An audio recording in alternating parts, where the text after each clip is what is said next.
M23 wanaingia direction Kasheki. Hapa Kasheki leo ni moto waisha. M23 wanaingia. Kasheki ndio kulikuwa resistance ya wazalendo kule.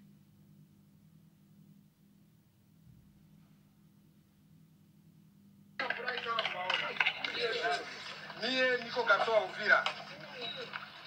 Niko garçon wa Uvira, mais leo niko mu M23 AFC. Kitu mwana nitaka kuambia sasa wale ndugu yangu Wakongomani. Sie kama tuko hapa,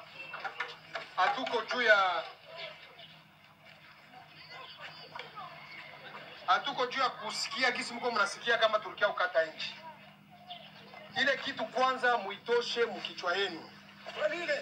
Ndio nakwambia ni kweli. Piga mikono. Kongo itabakiaka Kongo moya na itakabulikanaka. Ingekuwa ni mkata nchi kama hata na mimi siko hapa mbeleni. Sasa kitu mwa mnapasha tia mkichwa yenu mtoshe boga. Mtoshe boga AFC M23. Haikukuya kukata nchi. AFC M23 ilikuwa kutia wakongomani wote nafasi moja. Na ule mwenye iko na wazia leo wala kesho kama Kisekedi atarudi yake. Ule atoshe mkichwa yake. Bale ni sawa mzee. Kisekedi atarudi yake tena, hautamsikia yake tena iko president wa hapa Katana au wa Kongo. Tuko tunaenda kumtosha hadi Kinshasa. Bale ni sawa mzee. Unasikia bwana? Shida yetu ni moya. Nawaza mkubwa aliwaambia hayo hapa. Sisi tunataka wakongomani kuishi nchi moja, wakongomani wote bila ubaguzi. Kitu ambacho tunakataa ni ubaguzi tu. Mnanifuata vizuri? Ndio. Mushi wote ni mkongomani. Mnyarwanda wote leo kwa depuis zamani wasikia wanaongea Kinyarwanda wa Mkongo ni mkongomani. Mfulero wote ni mkongomani. Tuishi sawa vile tulikuwa tunaishi mbele wakati wa Mobutu. Kitu tuko nacho hapa tunataka kupiganisha kutafuta amani. Watu wa Kinshasa wanatudanganya kila siku. Kila siku tuko wanatudanganya na kuna kitu tuko wanatufanyia.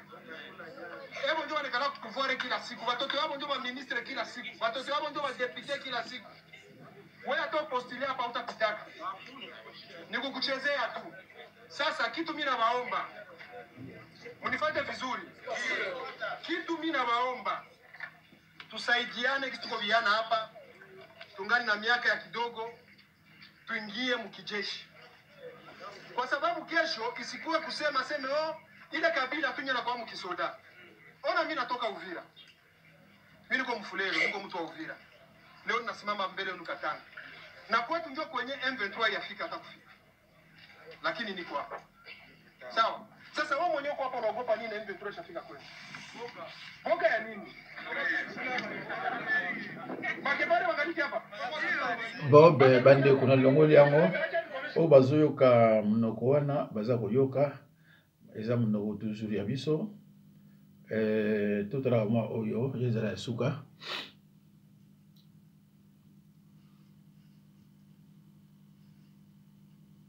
bande kunanga jusqu'à présent FARDC azo récupérer atamboka mokote o nyonso bozoyoka na ba chroniqueur ya baluba bazoloba pona président na bango eloko moko te ndeko nanga titre nanga ezai Uvira tombé entre les mains de Nanga et M23. Les soldats de FARDC en débandade, c'est-à-dire en fuite. Alors, écoutez ce que l'administration Trump a dit. L'administration Trump exige à la RDC d'arrêter tous les détourneurs de l'argent public avant de déployer les entreprises américaines en RDC.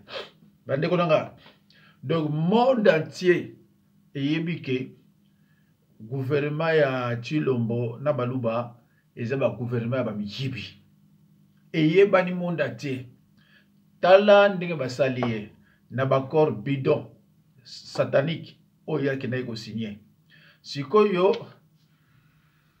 ba américain baza na liste ya Bamiyibi nyonso Christian, Kamere, Kazadi, Azanango. Si il y a 5 na gouvernement, et pesaye, liste, détourner nyonso. Parce que, à quoi il y a une entreprise américaine na RDCT, pas ba miyibi bali. Pays moko monde azo ya ko investir na mboka na bisote, pas ya yebi ba miyibi bazali. 7 ans au pouvoir, aucun investisseur. 7 ans au pouvoir, aucun investisseur. C'est pour cela, rien ne vaut le fédéralisme. Nyonso yosu fédéralisme ali, batu mosusu na beta fédéral na bango, bakozana kimia, bakozana paix. Banda toyeba mboka oyo. Désordre utaka akuna. Toujours akuna. Suna lobby oyo za tro mukongo, ngina za sikonani. Siko ba mususu, ba province mususu, ba état mususu, bazo za la victime ya bato okuna bakana kimia tie. Tala neti Tshilombo mona baluba ataku ba yebi ko diriger mboka te. Bino bozo zo pouvoir pour la république, bozo ba ke pouvoir ya biso baluba. Nazana ba te belé batini nga ba audio. Mais nazana ta ko tia monter. Pour me féliciter. Même la kine bazo yebisa que tukunia tabino lukula bakayas na Kinshasa. Bazo yebisa bana baluba. Toza kunia tabino lukula bakayas. Est-ce que bato ndino baza bato? Ndeko langai. Na bayi na bino surtout yo mu Congo. Soko yebi fédéralisme te. Do makamamboka. Soko linyango te seke makamamboka obandi ko yekola onka sikoyo. Parce que ba koko na yo batelema po na fédéralisme. Ezali tato ya nani mutaye ko bandango te. Oyo directeur du cabinet ya Katumbi te. Ezali biloko ebanda avant 60. Ne mo ndate me ko lobila yango. Ngape nazo ko lobila yango. Si tansonize no pesa ko lobila yango.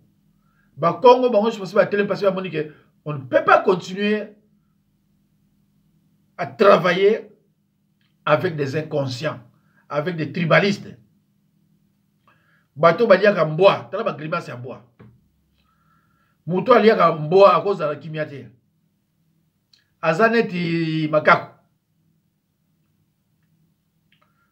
Solution, c'est le fédéralisme. Il n'y a pas d'autre alternative. Il n'y a que ça comme solution. Tala bandinga oyo. Bandinga oyo tozoyoka lelo biso na kisala tokola toyi bandinga oyo te. Et ce côté le comportement na bango na biso, et ça différent. Il y a des gens qui ne sont pas civilisés, mais bazako diriger mboka. Et na bango nyo sope ba gestionnaire te. Tala pa et pas seulement ça, mitema na kati na bango za ba be. Tala. Na basina mibale. Yango no mona tshila bino totamboka muluba azako lobake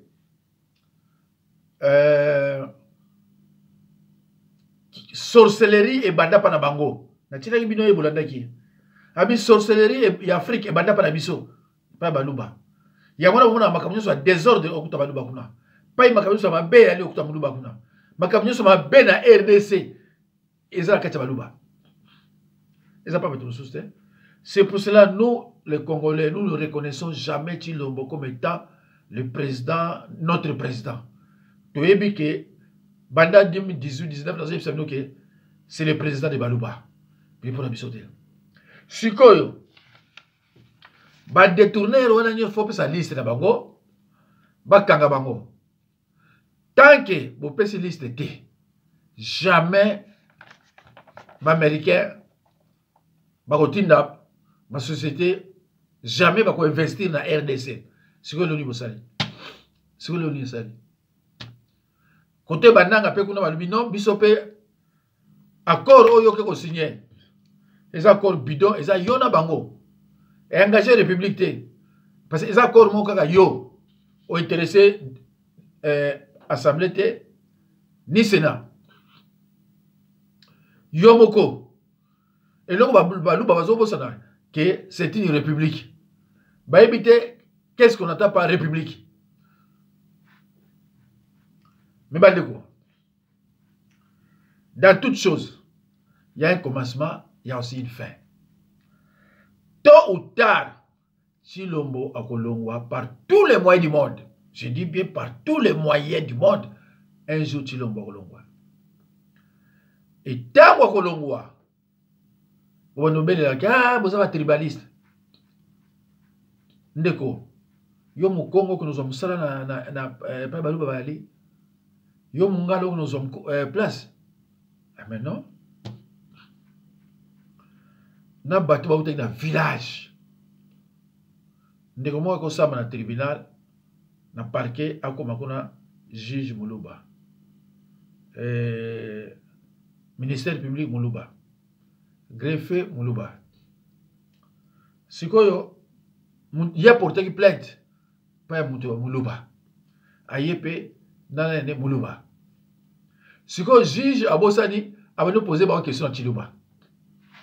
Juge Abosani abani ne ko poser question na Tshilombo. Oh. Yé pe na maki avocat Muluba bango tout a ba Tshilombo sauf yé muto yebi Tshilombo te. Tango ya plaidoirie akimi. Tango ya plaidoirie akimi. Yé wana zokini ba. Ah oui non, ça c'est pas possible. Ah oui mais ngana o gagner nini ya. Eza mpuku nani ya wao. Ngana o gagner quoi? Akimi. Bandeko. Nana kisabino makambo ezole kana Kinshasa. Bino bato bozana katanga. Na Kisangani. Botala makambo ezoleka. Nazana makambo ebela ko la kisabino awa. Tiana la kisabino nano. Toka Manyema na kwa kusidi Kivu, siwezi nikarudia bila kugombana sasa. Ndio president atuambia twende tugombane. Na kukikuwa maongezi ya chini chini kwetu yakuwa hawatupatie ile maordre ya kusema kama beko na maongezi. Wanatuambia ni kwenda kupigana. Na wakati wenda labda kishaweza kusikilizana, nini kama vile takuwa maamuzi yako kama vile kiongozi? Tutamugeuka nani president. Jua litukuta tuko watoto ya nchi na nchi yetu. Akiitika Mnyarwanda ingie ndani ya nchi tutamugeuka.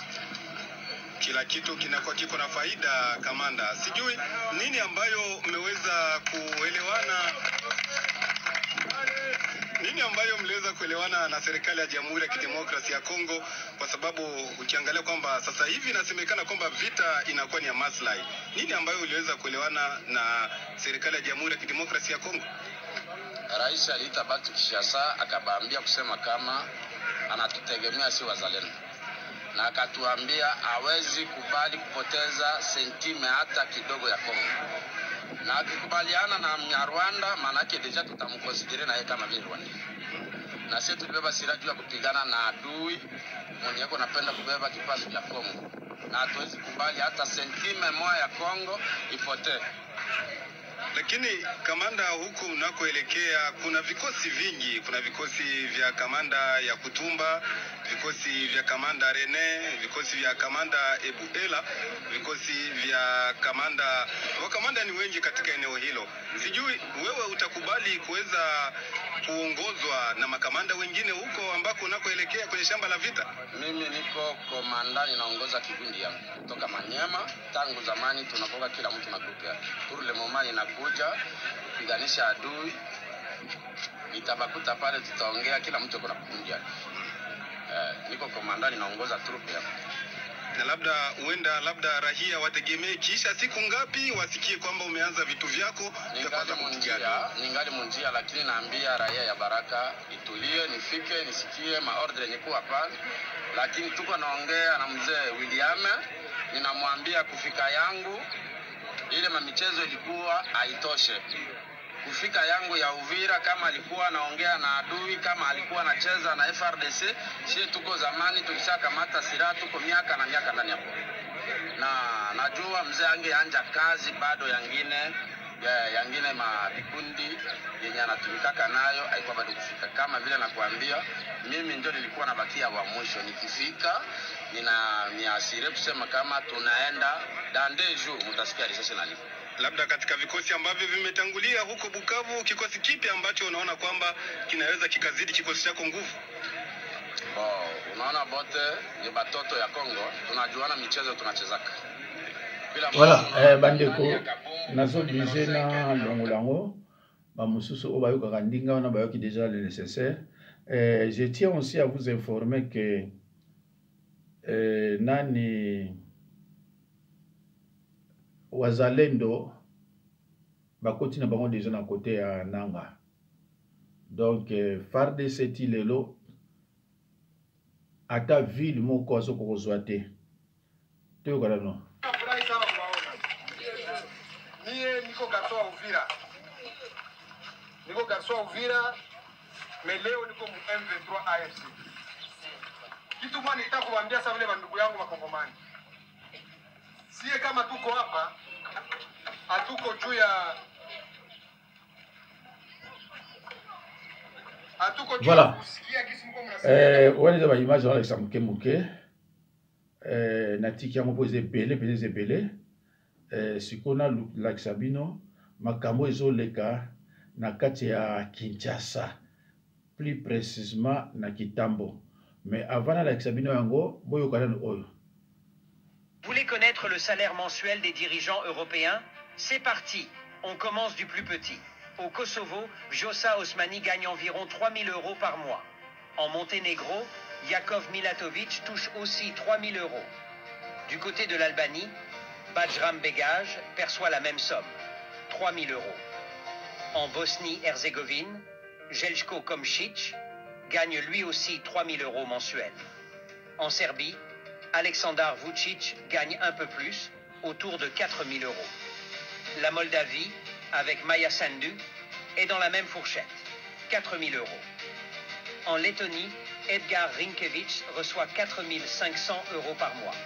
Pour la Hongrie, Tamas Suliok touche 5 000 €. À Malte, Miriam Spiteri Debono gagne également 5 000 €. En Roumanie, Klaus Iohannis perçoit 5 000 €. En Slovénie, Natasha Pirk-Moussar est sur ce même montant, 5 000 €. En Ukraine, Volodymyr Zelensky gagne aussi 5 000 €. En Croatie, Zoran Milanovic touche 6 000 € par mois. En Estonie, Alar Karis gagne 6 000 €. En Lituanie, Gitanas Nausėda est à 6 000 €. En Slovaquie, Zuzana Čaputová perçoit 6 000 €. En Bulgarie, Roumen Radev gagne 7 000 €. À Chypre, Nikos Christodoulidis touche aussi 7 000 €. En Grèce, Ekaterini Sakelaropoulou perçoit 7 000 €. En Pologne, Andrzej Duda gagne 8 000 €. En Russie, Vladimir Poutine est légèrement au-dessus, avec environ 8 200 €. En République tchèque, Petr Pavel gagne 9 000 €. En Finlande, Sauli Niinistö touche 10 000 €. En Irlande, Michael D. Higgins perçoit 10 000 €. En Islande, Gudni Tiaš Johannesson gagne environ 10 000 €. Au Portugal, Marcelo Rebelo de Sousa gagne 11 700 €. En France, Emmanuel Macron touche 15 000 € par mois. En Autriche, Alexander Van der Bellen est sur le même montant, 15 000 €. Au Liechtenstein, le prince Hans Adam II reçoit aussi environ 15 000 €. En Italie, Sergio Mattarella gagne 19 000 €. Au Danemark, le roi Frédéric X reçoit 20 000 €.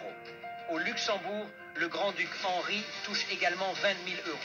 En Norvège, le roi Harald V gagne 20 000 €.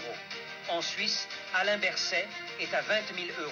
En Suède, le roi Karl XVI Gustave touche 20 000 €. Au Royaume-Uni, le roi Charles III perçoit aussi 20 000 €. Aux Pays-Bas, le roi Willem-Alexander gagne 20 800 €.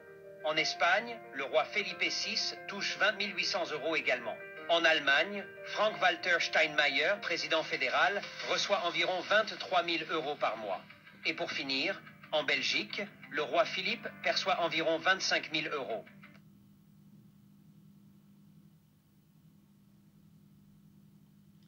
Bandeko, boyoki ba salaire ya ba président république. Na bango nyonso mutu azwaka 30 000 azate. 30 000 azate. basuki soki na moins de 25 000. Poutine kuta soka 8 000 € par mois. Et pas na biso. Wana eza salaire ya banani. Pas na biso. Député 40 000. Député moko akofuta même 5 présidents. Et ba moko mususu. Mais ba pays on est riche. Ba pays on a kimia, ba pays on est bien. Mais président zo ba 8 000, ba mususu ba 10 000, ba mususu ba 3 000 ta to ba mususu ba 3 000. Mais pas na bino, mboka ya pasi o bato mona peut-être que baso ko liate député 40 000. Sans l'équipe baso 60 000. Wana député nanu to lobi sénateur nante, wana député. Bomoni? Il fallait mona ablo kwa bwe. Bongo siko soda na franc 80 $ plus 20 000 francs congolais. Il y a prime. 20 000 francs congolais. Ce n'est même pas 15 $. Prime, il y a muta zoke ni kwa kufa. Eza mawa bande kwa. Bon noté ngo botala soki bon to banda na wapi to banda awo. Bande ko bolon non.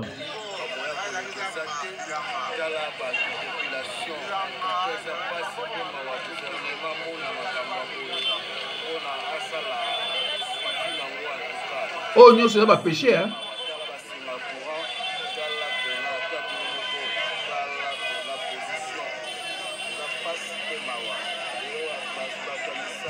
Oui, les gars qui. Les lots, hein? Les lots. Nous, il y a ça.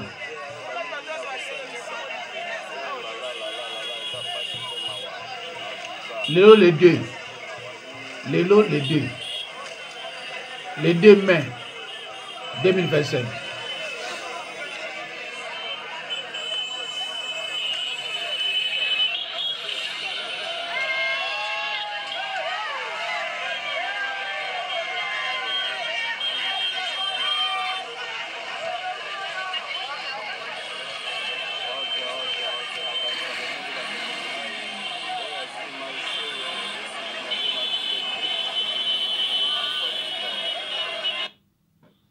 Voilà. Alors, tous les canaux ont mis balai.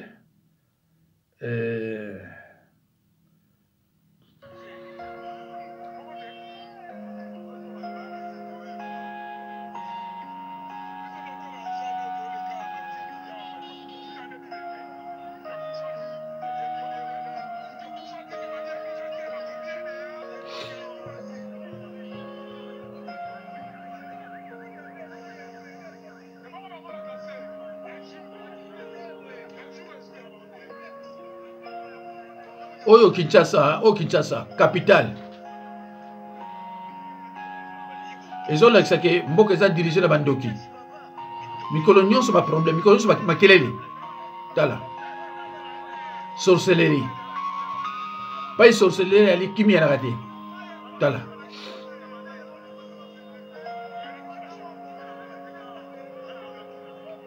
Mawa. Voilà. Alors tokena oya misatu. Oya misatu bola nango na kimia.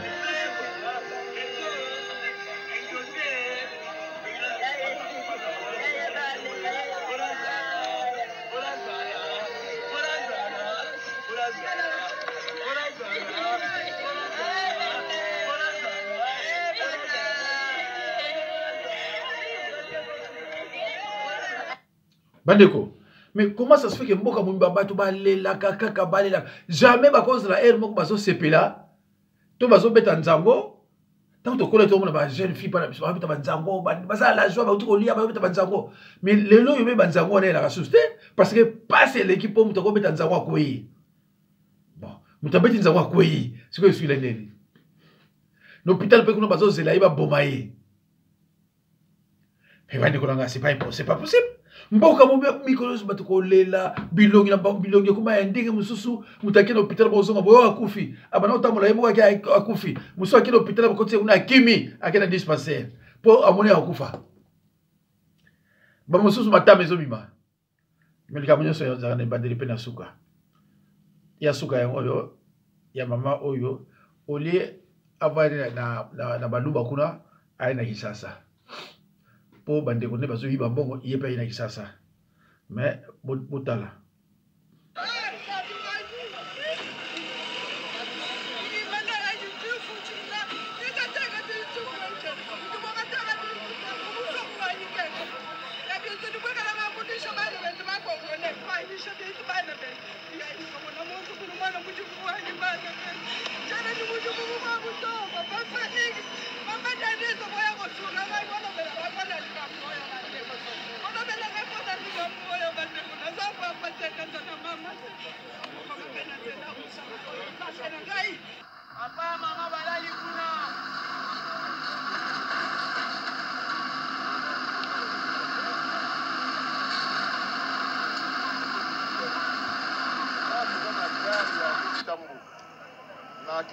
Kitambo magasin. Toye kobuka ba concession on a considéré la concession anarchique. On va ériger qui il y a quelques années na kati ya lupango na ye. À titre de rappel, bateau de Sibabuka bango. Mais toye bité par quel miracle na na pesa ngoso mikanda po bazonga. Sibabuka bango. Toye jusqu'au arrêter des choses à la pas babuka bango. Moi tout ça arrêter monsieur Sikapé Zati. Kobuki bango na sur base arrêter à Kala. Mais toye pour nous ça pourquoi arrêter. Kana ba kapé kobuka étape ali ko aménager wa to cha gare Sikawa tuzo ko tsape une partie ya taxi wa na pesa kitambo bato ko bazo ko na kati ya to ko aménager to ko tsape wa moto ko to ko désengager kitambo magasin bandeko eza lokuta banda ko ne zumuna ngeza banda kwa kala eza banda kwa sikate comment ko lokuta boy ndeko yango tozo bake rien ne vaut le fédéralisme. Donc, tata wana, oh, bon, on bouquet, hein, et l'équipe des gens dit 4 jours. Il fallait bon moment, on va quitter banda. C'est-à-dire, tata na moi, si na bana, va faire nandaku. Ba mon kaka, dankeye. Et bandiko boma banda. Bandeko nanga, mboka oza dirigé na bateau yo, bazana mutu ya mboa. Ya ndé mususu.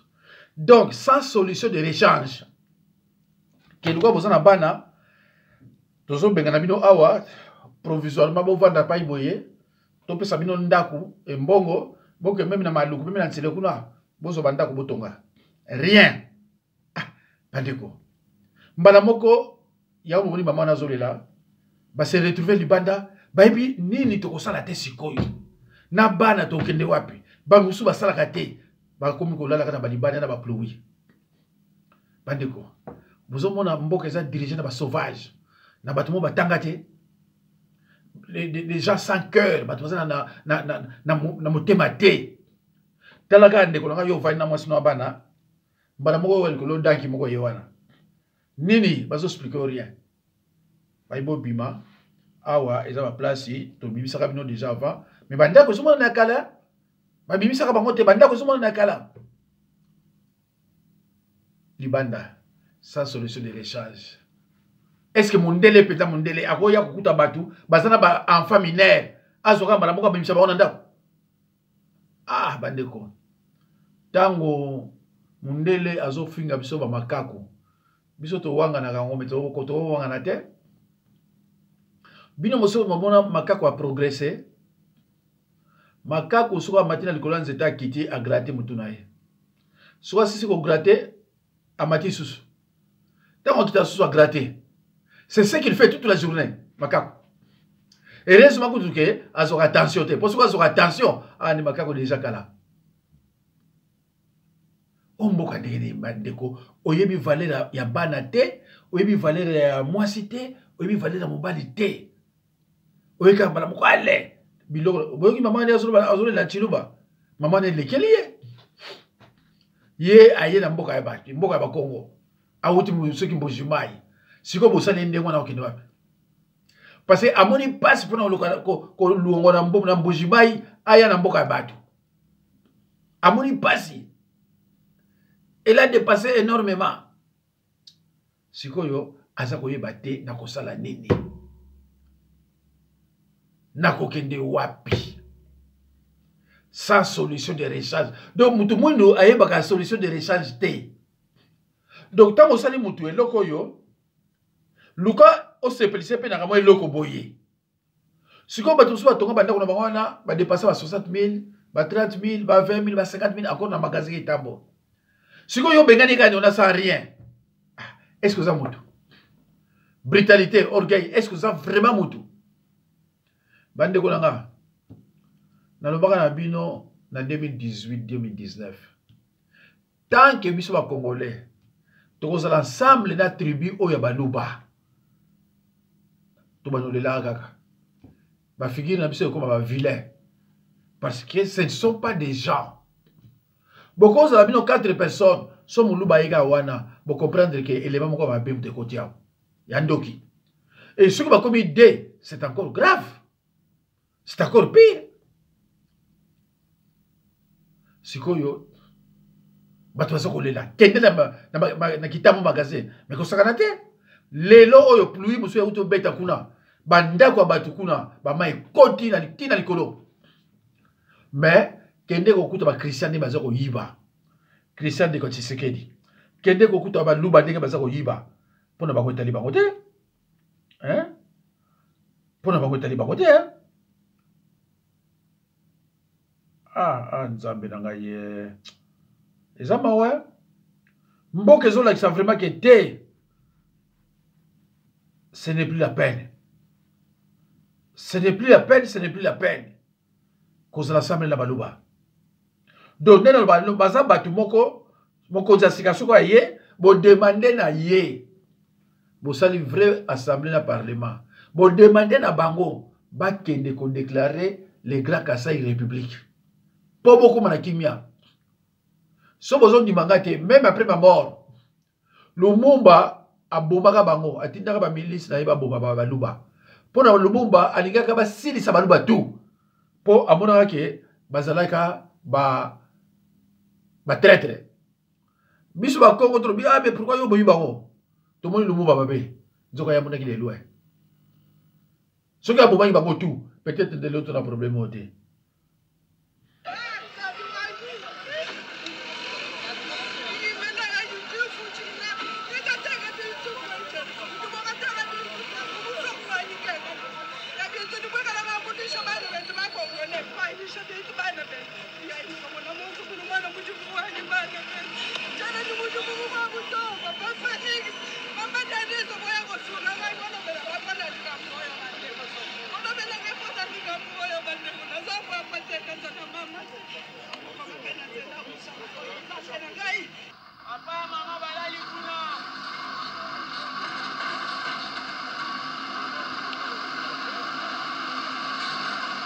Merci beaucoup, Bande Konanga, Nzambe Pambola Bino, Bino Toutou Olandanga. Merci de votre patience aussi.